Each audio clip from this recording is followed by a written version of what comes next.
Once upon a time, back in 1779, before Tennessee was a state, the town of Jonesborough was established. Tucked into the Appalachian Mountains of East Tennessee, what you won't find today is boarded-up buildings. I think a lot of people come to Main Street, Jonesborough, and they walk through the well-preserved town, they see the 18th century buildings, and they're in awe at the architecture. But after they spend a little time, I think they realize that the special part of Jonesborough is the people. Cameo Waters is the director of tourism in Main Street for Jonesborough. She grew up just up the road and has seen firsthand the lifelong commitment residents here have had to preserving what makes Tennessee's oldest town so special.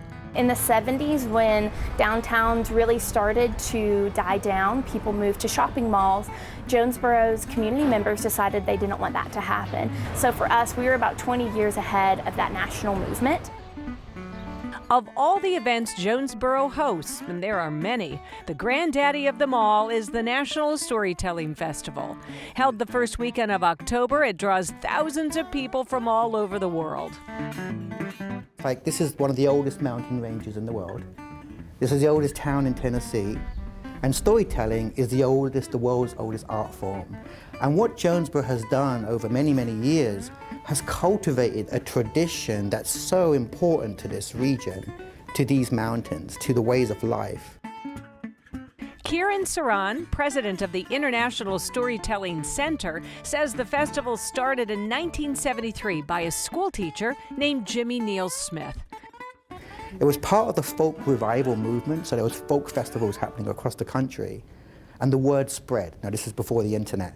Word spread, and people thought, wow, there's a storytelling festival, and storytellers that were performing at folk festivals descended on Jonesborough, and what was 60 people turned into a few thousand, and now we have about 11,000 people that come here for the National Storytelling Festival.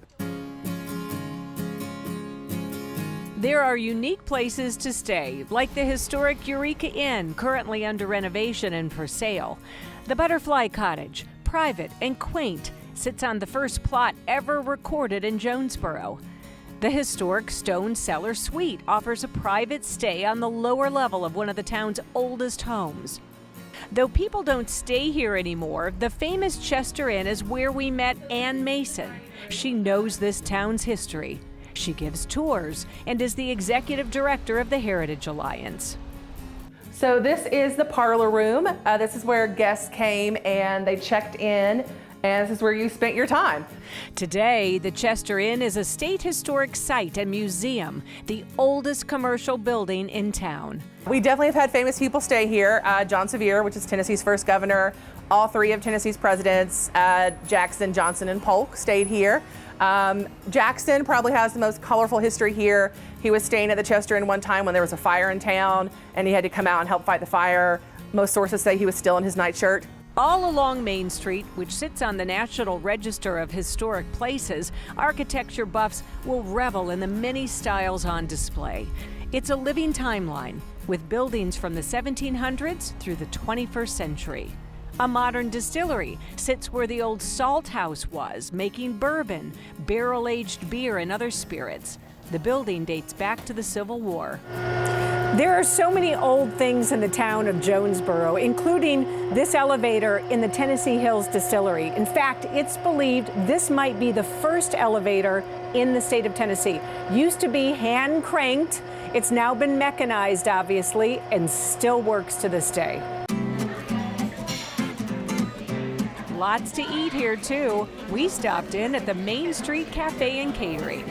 We make everything ourselves.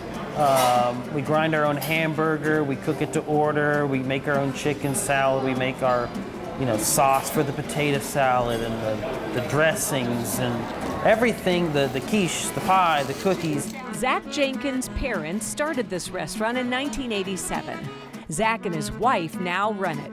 Located in the 1930s building, which used to house the post office, they've kept much of the history in place. You have the original pressed tin ceiling, original globe lamps, the original wood floor, original giant windows that are very cold in the wintertime.